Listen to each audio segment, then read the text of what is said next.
Vous allez découvrir dans ce film des situations de travail qui présentent des risques pour votre santé et votre sécurité.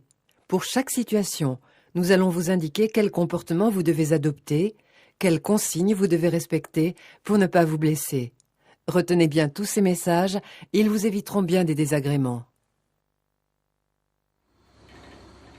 Le désordre sur des accès de circulation engendre toujours des accidents par chute.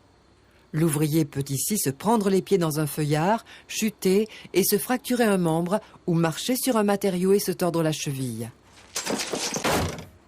Les gravats, les déchets, doivent être stockés avant d'être évacués sur une aire du chantier qui ne gêne pas la circulation des piétons et des engins.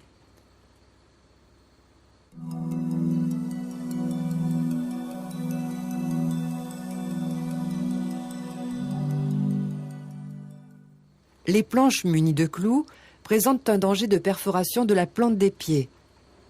L'ouvrier qui porte des chaussures de ville peut, en marchant sur les pointes, se transpercer le pied. Toutes les pointes dépassant des planches ou d'autres matériaux doivent être rabattues. De plus, toute personne travaillant ou circulant sur un chantier doit être équipée de chaussures de sécurité, munies d'une coquille et d'une semelle en acier.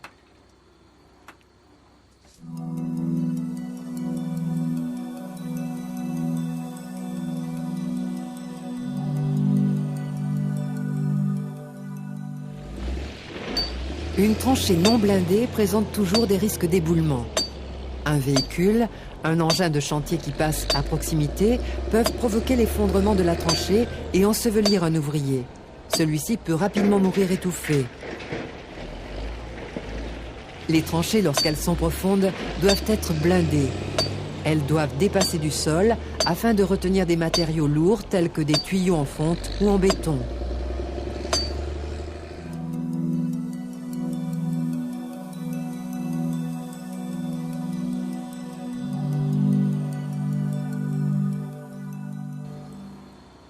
Une tranchée présente des risques lorsque l'on veut la traverser. Une passerelle constituée de planchers ou de bastins non jointifs peut provoquer des déséquilibres. Un ouvrier peut chuter dans la tranchée.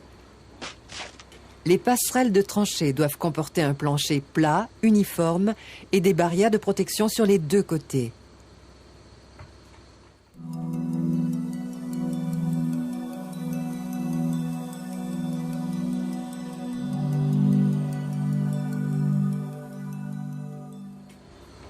Descendre ou remonter d'une tranchée présente des risques de chute.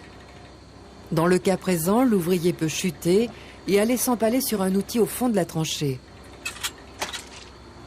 La descente ou la remontée d'une tranchée se fait à l'aide d'une échelle.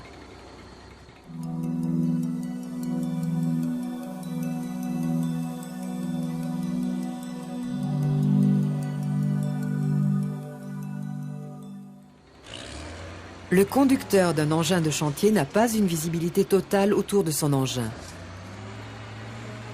Si un piéton ne prend pas garde, il peut, lors de la rotation de l'engin, se faire renverser ou se faire écraser par l'engin contre un support fixe. Les conducteurs d'engins de chantier doivent avoir été formés et posséder une autorisation de conduite délivrée par l'entreprise qui les utilise. Les piétons doivent passer au large des engins qui manœuvrent.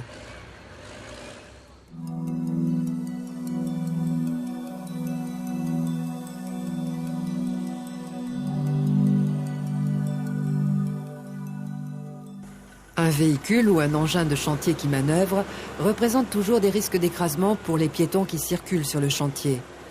Dans le cas présent, en guidant le camion par l'arrière, l'ouvrier peut chuter et se faire écraser par le camion sans que le conducteur le voie. L'ouvrier doit guider le chauffeur en se positionnant sur le côté du camion, afin d'être vu par le chauffeur et de ne pas être écrasé s'il venait à chuter.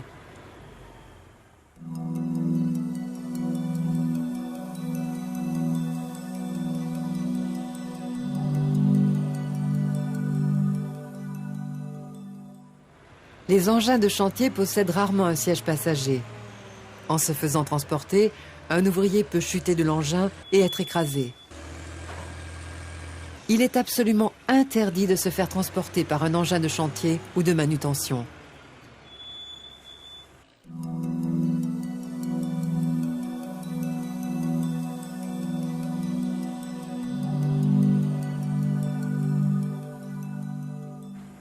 Le poids transporté dans une nacelle élévatrice est limité par la capacité de l'engin.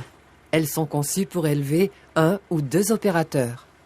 En chargeant la nacelle de matériaux, ses capacités sont dépassées et elle peut se renverser. Le conducteur de la nacelle doit posséder une autorisation de conduite délivrée par l'entreprise qui l'emploie. Il doit respecter l'interdiction d'élever des personnes ou des matériaux avec son engin.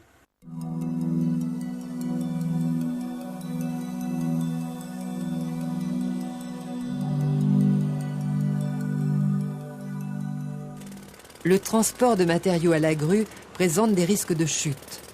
Dans le cas présent, si l'élingage de la botte de tuyau est mal réalisé, ces derniers peuvent tomber lors de leur manutention et blesser des ouvriers travaillant au sol. Les charges à manutentionner doivent être réalisées par une personne compétente, un élingueur. Cette personne a été formée en conséquence.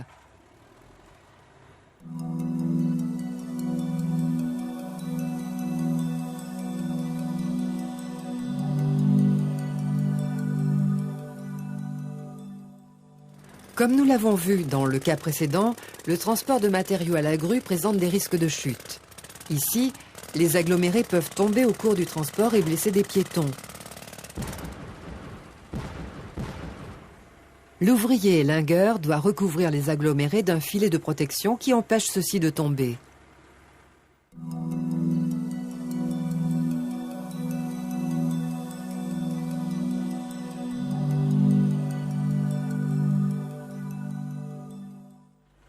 Sur un bâtiment, toutes les parties ouvertes donnant sur le vide doivent comporter une protection collective.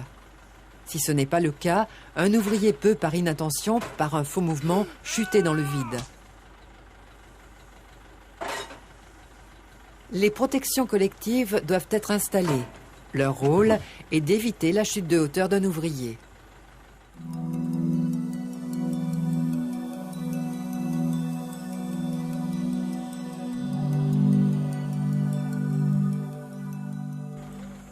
Le risque est le même que la scène précédente.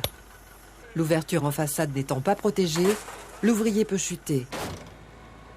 Chaque ouverture en façade doit être protégée par une barrière afin d'éviter la chute d'un ouvrier.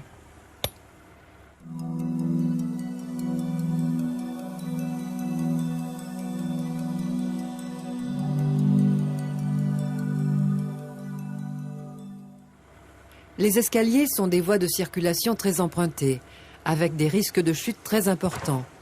Ils comportent toujours des barrières et rampes. Si ce n'est pas le cas, l'ouvrier peut chuter lors d'un faux pas ou d'une bousculade. Les escaliers doivent être équipés d'une barrière de protection afin d'éviter la chute d'un ouvrier.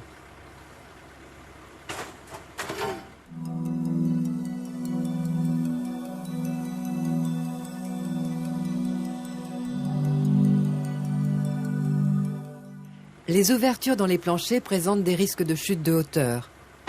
Si elles ne sont pas balisées, protégées par des barrières, un ouvrier peut chuter. Ces ouvertures doivent être en permanence entourées de barrières de protection afin d'éviter les chutes de hauteur.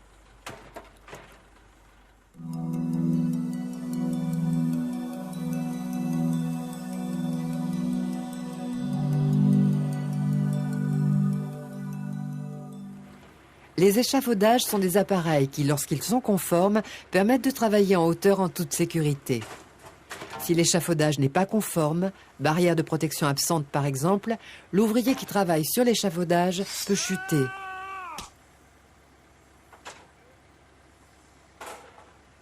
Les échafaudages doivent comporter une lisse, une sous-lisse et une plinthe, afin d'éviter la chute de personnes, d'outils et de matériaux.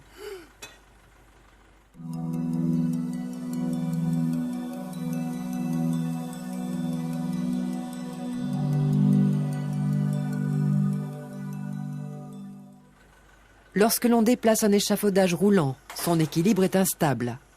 Si un ouvrier est resté sur l'échafaudage, il peut, au cours du déplacement, faire basculer l'échafaudage et chuter. Le déplacement d'un échafaudage roulant doit s'effectuer sans ouvrier sur le plateau. Sur le lieu de travail, l'échafaudage doit être positionné à l'aide des stabilisateurs.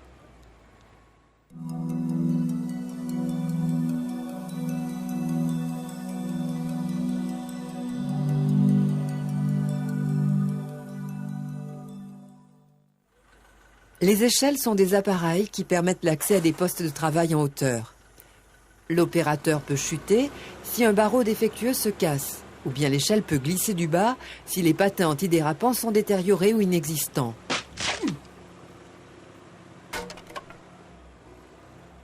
Les échelles doivent être régulièrement vérifiées et réparées, ou changées si les barreaux ou les patins présentent une défaillance.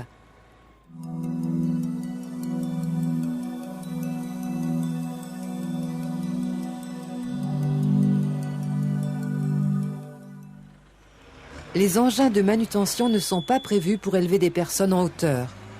Dans le cas présent, l'ouvrier monté sur la palette ne dispose d'aucune protection contre les chutes. Il peut tomber et se blesser gravement. Il est interdit de se faire élever avec un engin de manutention. Seules les nacelles élévatrices sont prévues pour le travail en hauteur. Le conducteur de la nacelle doit posséder une autorisation de conduite délivrée par la société qui utilise ces services.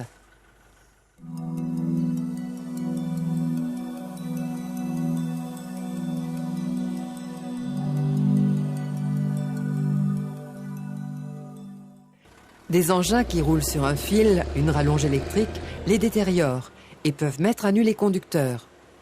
Un ouvrier qui prend à pleine main le fil électrique peut se faire électriser. Les fils électriques doivent être disposés en dehors des aires de circulation des engins.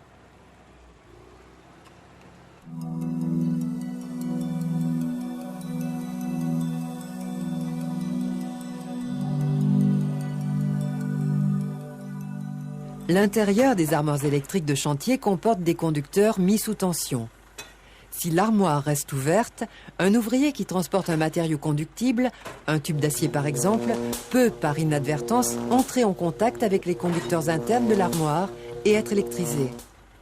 Les portes des armoires électriques doivent être en permanence fermées.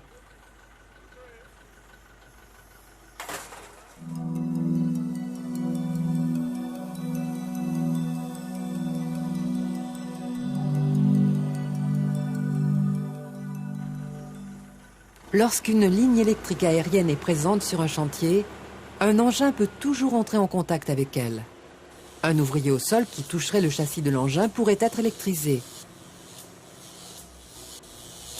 Le conducteur de l'engin doit posséder une autorisation de conduite délivrée par l'entreprise qui l'emploie. Il doit prendre connaissance des risques de l'environnement dans lequel il manœuvre et agir en conséquence.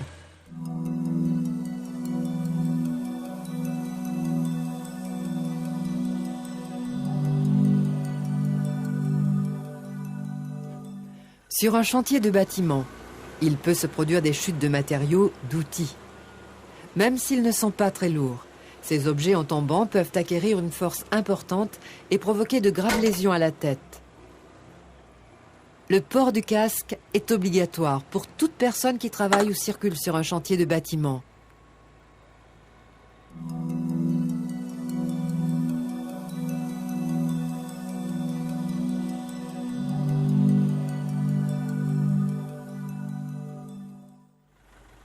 L'évacuation des gravats, des déchets, présente des risques s'ils sont jetés par les ouvertures.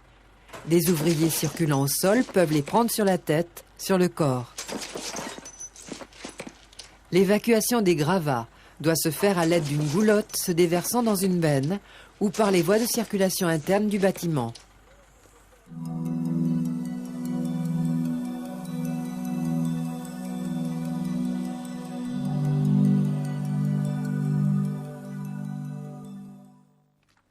Le travail au marteau-piqueur génère un niveau de bruit important. Les personnes exposées à un niveau sonore supérieur à 85 décibels A peuvent être atteintes d'une surdité. Les salariés exposés à ces niveaux sonores doivent porter des protecteurs anti-bruit.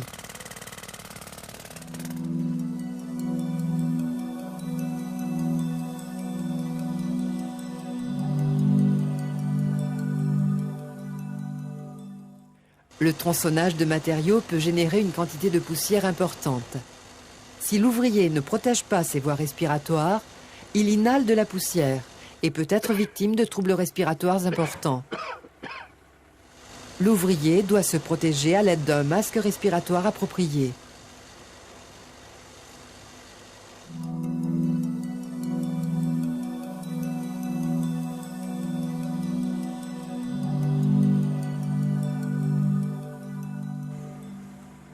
Un repas doit être pris dans de bonnes conditions d'hygiène. En mangeant sur le chantier, l'ouvrier peut avaler des substances nocives ou toxiques qui, même en petite quantité, peuvent provoquer des intoxications graves. Avant de manger ou boire, il faut se laver les mains et prendre ses repas dans un local prévu à cet effet.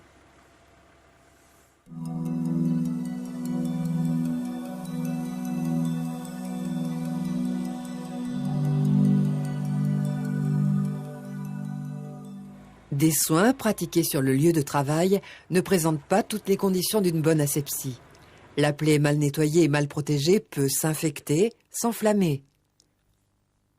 Toute blessure, aussi bénigne soit-elle, doit être soignée à l'infirmerie par une personne habilitée, un secouriste, une infirmière ou un médecin. Le pansement doit être renouvelé.